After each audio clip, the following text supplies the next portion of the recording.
पड़ता है तब जाके कोई जेवर बनता है, तब जाके कोई जेवर बनता है।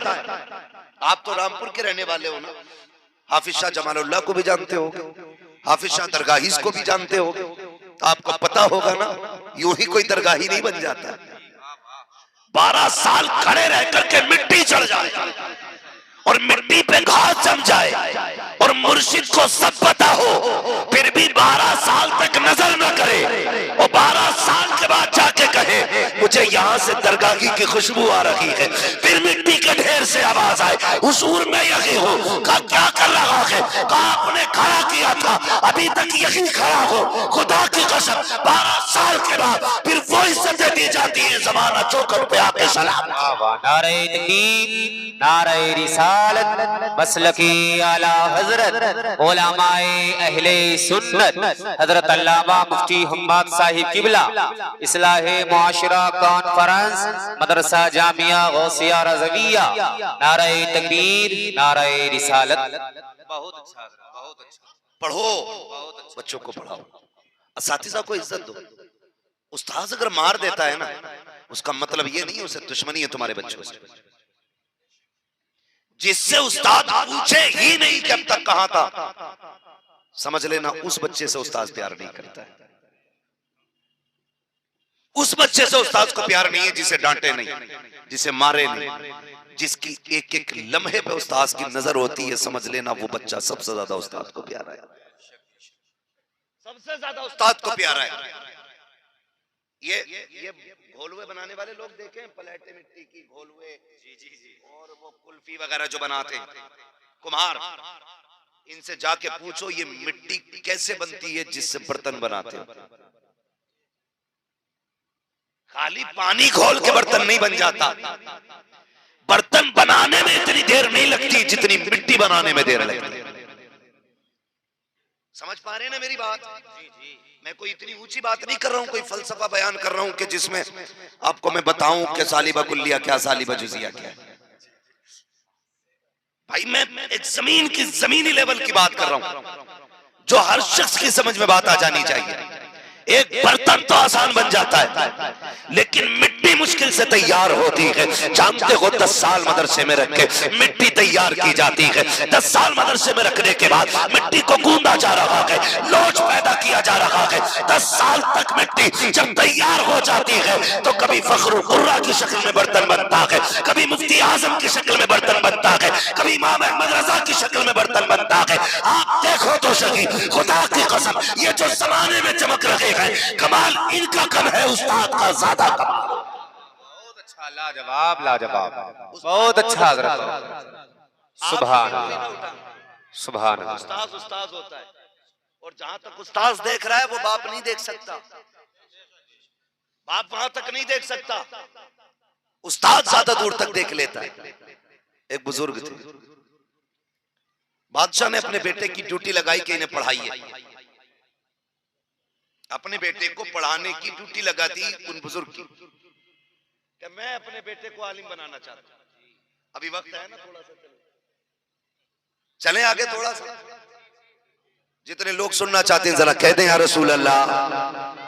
भीड़ बहुत है, अल्लाह का शुक्र है, लेकिन कुर्सियां भीड़ से ज्यादा लगाई गई थी, है ना। इधर कोई अगर देखेगा कहेगा पता नहीं जलसे में कोई है ही नहीं, मगर इधर आके देखेगा तो कहेगा सारे लोग यहीं बैठे। अल्लाह आपको सलामत रखे। 2:30 बजे नमाज का ऐलान, कोई परेशान ना हो, इंशाल्लाह 2:30 बजे बाद जमात नमाज अदा की जाएगी। चले आगे, जरा कह दे या रसूल अल्लाह। तो वो बादशाह था, उसने अपने बेटे को पढ़ाने की ड्यूटी बुजुर्ग की लगाई। जब बुजुर्ग की ड्यूटी लगाई ना, सुने बहुत गौर से, पढ़ाते रहे पढ़ाते रहे पढ़ाते रहे, बच्चा जो है ना पढ़ गया, फारिग हो गया पढ़ लिख के। उस्ताद फरमाने लगे बेटे तालीम मुकम्मल हो गई है, एक सबक रह गया, कल आ जाना। कब आना है? कल। उस्ताद की बात बता रहा हूं, समझें जरा। कहने लगे बेटे तालीम मुकम्मल हो गई है, एक सबक रह गया, कल आ जाना। शहजादा था, शहजादा था, उसने कहा हुजूर जरूर। बड़ा खुश था, आज फारिग हो गया, एक सबक रह गया वो आज पूरा होगा, लेकिन ये सबक किताब से अलग है। जब पहुंचा, हुजूर बुलाया था, मैं आ गया। उस्ताद ने उठाई छड़ी और मारना शुरू कर दिया। न कुछ कहा न सुना, मारते रहे, थक गए। शहजादा था, रोता हुआ घर पहुंचा। बादशाह से कहने लगा, अब्बा हुजूर, मेरे उस्ताद को अपने दरबार में तलब किया जाए। कहा क्यों? कहा अब्बा जी, उन्होंने आज मुझे बेहिसाब मारा है। बाप ने कहा कोई गलती की होगी? कहने लगा मुझे कोई गलती याद नहीं जो मैंने की हो, मैंने कोई गलती नहीं की। उन्हें बुलाइए, मारिए। वो बादशाह जरूर था, इंसान था। कहने लगा बेटे, उस्ताजों से हिसाब नहीं लिया जाता है। सुभान अल्लाह। जबकि पावर, फोर्स, ताकत, पैसा सब कुछ उसके पास। उसने कहा बेटे, उस्तादों से हिसाब नहीं लिया जाता। आज तो फिर धनिया बन जाना तो दूसरों के लोंडों का भी हिसाब लिए घूम रहा। अपना लल्ला बगल में नहीं है, दूसरों पे हाथ रख रहा। क्या बात हो गई प्रधानी? हाफिज जी ने मारा ना, अभी जा रहा हूं। ये हालात है। वो बादशाह मुल्क का मालिक है। कहता बेटे बस कर, उस्तादों से हिसाब नहीं लिया जाता। उसने सोचा अच्छा कभी तो वक्त आएगा। वक्त गुजरा, बाप का इंतकाल हुआ, बाप की कुर्सी पे बेटा बैठ गया। शहजादा बाप की कुर्सी पे बैठा। उसने बैठते ही सबसे पहला हुक्म जारी किया, मेरे उस्ताद को गिरफ्तार करके मेरे दरबार में हाजिर किया जाए।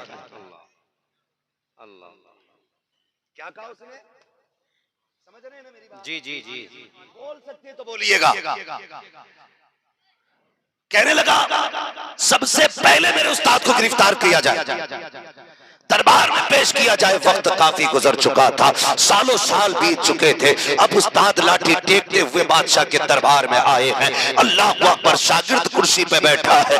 करकती हुई आवाज में कहा, उस्ताद साहब बड़े दिन से इंतजार था, आज तक बदला लेने की पावर में नहीं था, आज पावर में आया हूँ। मुझे सबसे पहले वो बदला चाहिए। मुझे बताओ तो सही, मेरी खता क्या थी जो मुझे कूटा गया था? मेरा कसूर क्या था जो मुझे मारा गया था? उस्ताद ने कांपते हुए लहजे में कहा था, शहजादे बात जरा सी है, एक सबक रह गया था जो तुझे पढ़ाना बाकी था, वो सबक मैंने पढ़ाया था। कब पढ़ा लेते? मारा किस लिए था? कहा यही तो एक सबक था। कहा मैं समझा नहीं हूं। कहा सुन बेटे, तुझे तो शायद याद नहीं था, लेकिन मुझे याद था। एक दिन तेरा बाप कब्र में जाएगा, तू इसकी कुर्सी पे बैठेगा, मैंने तुझे ये सबक पढ़ाया। बता मारे हुए कितने साल हो गए, कितने साल बीत गए जब मैंने तुझे पीटा था? कहा कई बरस बीत गए हैं। कहा बता तुझे याद रहा कि नहीं? कहने लगा रोज याद आता था कि तुमने बिना कसूर मारा है, बिना गलती के मारा है। कहने लगा आज तक नहीं भूला। उस्ताद कहते हैं यही पढ़ाना चाहता था, जब तू इस कुर्सी पे बैठे तो जुल्म ना करना, इसलिए कि अगर तू अपनी मार नहीं भूल सकता है तो बंदा खुदा की बारगाह में तेरे जुल्म को नहीं भूलेगा। वहां पर अगर किसी ने चिड़िया के साथ साथ की है, उसका भी बदला दिया जाएगा। मैंने